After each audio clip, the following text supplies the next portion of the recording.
I'm working for a client which right now is in the private equity space, and part of the project is to create a dashboard that shows the financial performance of a company. Right, so this is the dashboard prototype that he provided, and then now in this video I'm going to go through how I would code a actual dashboard based on these requirements. Okay, so I already have some of the application coded up, right? And what we're going to do is we're going to, in this dashboard section under portfolio companies, we are going to show those charts in this area that right now is blank. Right, we already have a chooser that allows you to select different portfolio companies, and when you click on load, the idea is to show those charts right underneath, and that will be our portfolio company dashboard.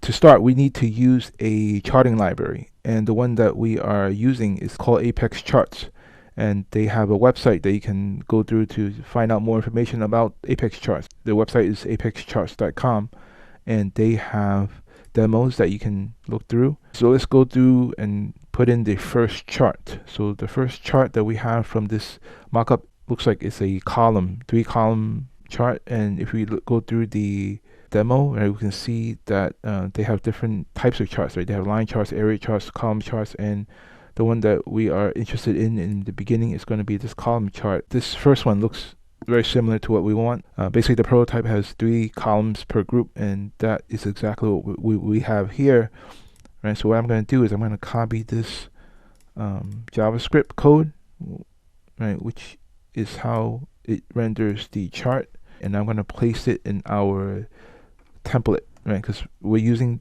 the Thymeleaf template engine to render our HTML. So here I'm going to copy this JavaScript, and the last 2 lines is what's going to create the chart, right? And the way that ApexChart works is it basically takes a div element, and then from there renders a chart using, I believe, is SVG. And this query selector just telling you how to select that element. So since we have many charts, we need to identify each chart uniquely. So in this case, we're going to name this chart probably historical performance. So let's do that. Okay, and then once we have this element ID, we're going to create a div with that ID. Okay, and then we're going to remove this hash because that's just part of the query selection. And then I recompiled it, and then now let's take a look at the results. Okay, so you can see we have our first chart, and since we only have 4 quarters represented in this chart, we're going to trim our data set into just 4. Right, so here we have just 4. Right, the way that ApexChart works is that they take an array called series, and then in there you have JSON objects that have an attribute called name and data, which represents your series. All right, so we're just trimming this down to 4 data elements to narrow down our chart. So here now we only have 4 sets of data, which represents each quarter of the year. Okay, and then we may want to name this according to the prototype. So in this case, we have revenue, EBITDA, and net income. So revenue, then this is going to be EBITDA, and then net income. Okay, let's recompile and then see if that makes a difference. So yep, so now we have 4 columns, and each one has the appropriate labels, right? Revenue, EBITDA, and net income. So let's move on to the next chart. In the prototype, we actually have 3 charts per row. So we're going to use Bootstrap to help us with laying out that grid. So what I'm going to do is I'm going to start my Bootstrap Grid. Okay, so what this does is in Bootstrap, there's a grid that defines 12 columns, and what this does is this tells Bootstrap how to lay out this div. So on a small screen, which is represented by SM, will take up the full width of 12 columns, but in a medium size screen, we're going to take up 4 columns, and that will basically result in 3 columns per screen, per row, right? So basically this times 3 is 12, so everything has to add up to 12. Okay, so let's compile this and take a look at that. Okay, so here you can see there's 1 chart, but there's also going to be space for 2 other ones for that row. And so let's go ahead and add the other 2 So the next one is going to be a chart with 2 lines, and it's called budget versus actual revenue. And so what I will do is go back to the Apex chart and then figure out which chart is most appropriate to render this type of chart. And I believe it looks like either this one or this one, but let's go with this one first, the one with 1 line. We're going to be able to add another line by ourselves, so let's paste this, and then here we're going to call this budget actual. So that's the name of the chart, and we're just going to duplicate this section, right, and then change this to be budget actual, and then recompile and then reload it and see the results. Okay, so now we have 2 charts, and the prototype has this one as having 2 series of line charts. So let's go ahead and add another series. Let's see what this is called. This budget and actual. So let's name this label budget, and I believe it has only 4 quarters. Right, so now we can just duplicate this series, and then we'll call this actual, and then maybe we just change the numbers a little bit. And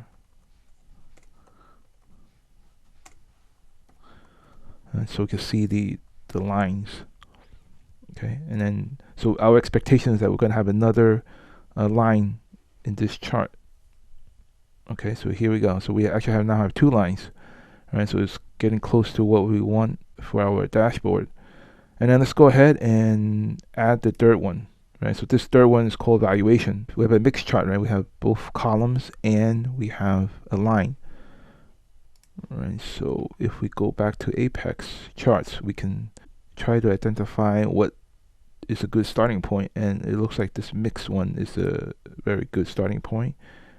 And you can see that here, I think this is the one that most reflects the one that we want to achieve. So here we have like columns, and then we have lines, which is very similar to here what we have in the mock-up. So let's go ahead and copy this piece. Okay, and then we'll call this valuation. Right, just remember that each of these charts needs to have a unique ID so it can be addressed by the JavaScript. And so now we're gonna duplicate this and call this valuation. Okay, and then we recompile and then reload it. Okay, so you can see that now we have 3 charts. And the reason why we have this small screen which takes up the full width is that if for whatever reason they resize the browser into something smaller, we don't want it to overlap, and that's why you want to test to see if it actually flows the way that you expect it to. And so here we can see that on the screen, when it gets this small, it doesn't really flow the way that we want it. So let's change that. So here, what we want to do is we want to have this medium-sized screen maybe to take up 2 columns instead of 3. So let's go ahead and reload it. Right, so you can see now it actually takes 2 columns for this screen size, right, instead of 3. Right, but then now if we stretch it, it's still going to take only 2 columns. So we need to have another definition for the larger screen. So the larger screen will take up 4 columns, which results in 3 charts per row. Let's recompile this and we can check out that. So here we have 3 columns, and then once we get smaller, it should go down to 2.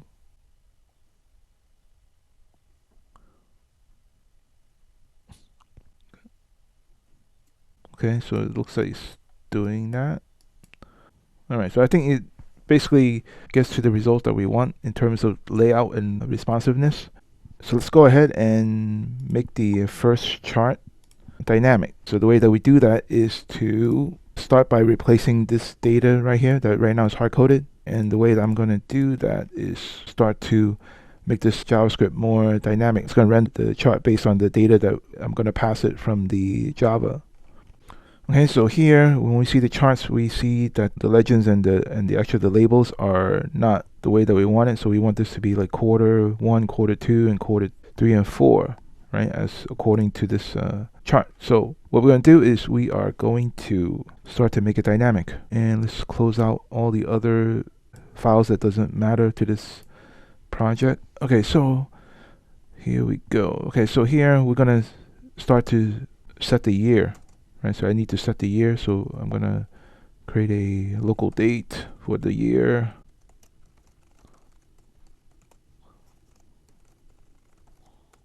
And I'm going to pass this to the template. And then what that will do is that will then allow me to access that template variable year by telling the Thymeleaf that I'm going to be able to access those variables by just adding this attribute to this script tag. And what that will allow me to do is then I can then assign that year to a JavaScript variable. Okay, so then now I can start to create this label. Right.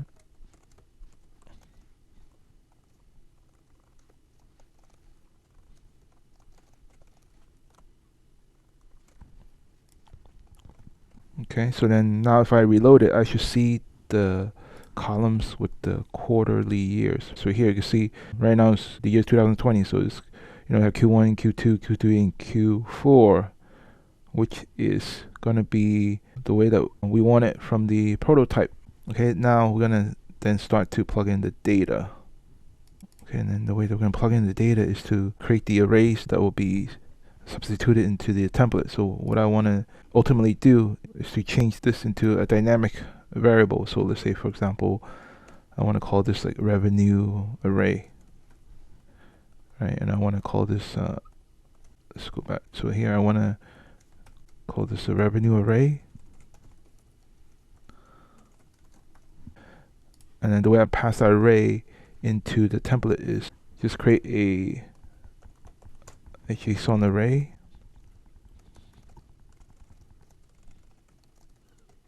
right? And then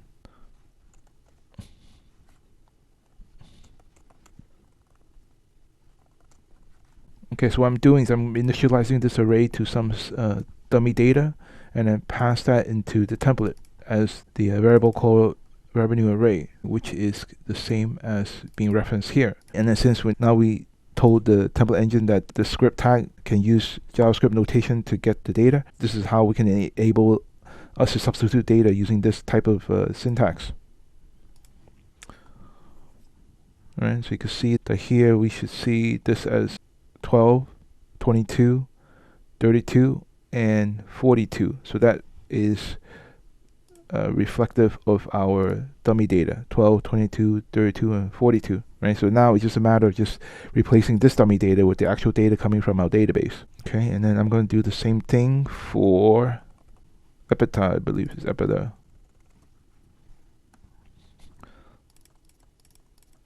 Okay, so maybe in this case I will say 15 instead of 12. Right, so here. Okay, and then same thing here. We're going to replace this piece with our epita array. Right, and then let's check that out. So you can see the pay attention to the green. Right, it's going to change once we reload it. Yep, so you can see that the green actually did change, right? And then now the only thing left is just to change the net income.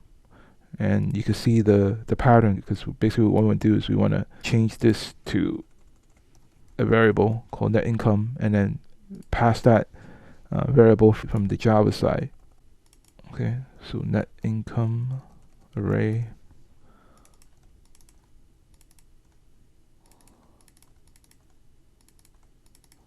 Okay, so let's say in this case we want to do 7.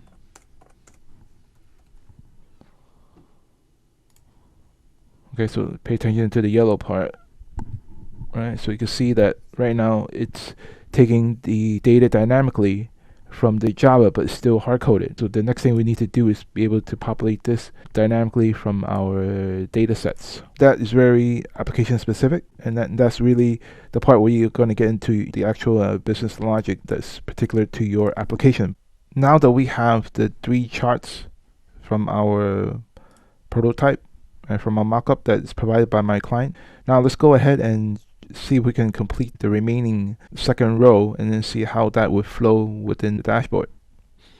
Okay, so the 4th chart is going to be a stack column chart. So if we go to ApexCharts, we can go back to the demos and see if we can actually have something available for that. So here we have this stack column chart. So let's go ahead and use that as for our coding. Okay, so here we will add this to the end, and we will call this debt equity ratios. So let's call this debt equity ratios. Right, so let's copy this, and then we will then just add another section for that chart. And removing this hash because that's only for the query selection. Okay, so let's see. Okay, so here you can see that it actually does have this stack chart, but we need to probably remove this label so that we can have a wider area for it to render, and then also remove the elements, the number of columns, because right now normally we only have 4. Alright, so, and then let's see how that would flow. Right, so you can see if once it starts to shrink, the idea is that it will flow into 4 instead of 3, right? So 2 columns per row, and then eventually if it gets smaller, it's going to go vertical, right? So you can have 4 charts, one on top of each other. So that is how I would start with creating a dashboard for any project. So I hope that you find this video useful, just to give you a glimpse of how to start coding a dashboard. And if you have any questions, leave me a comment, and if you like this channel, please subscribe. Thank you for watching. I'll see you next time.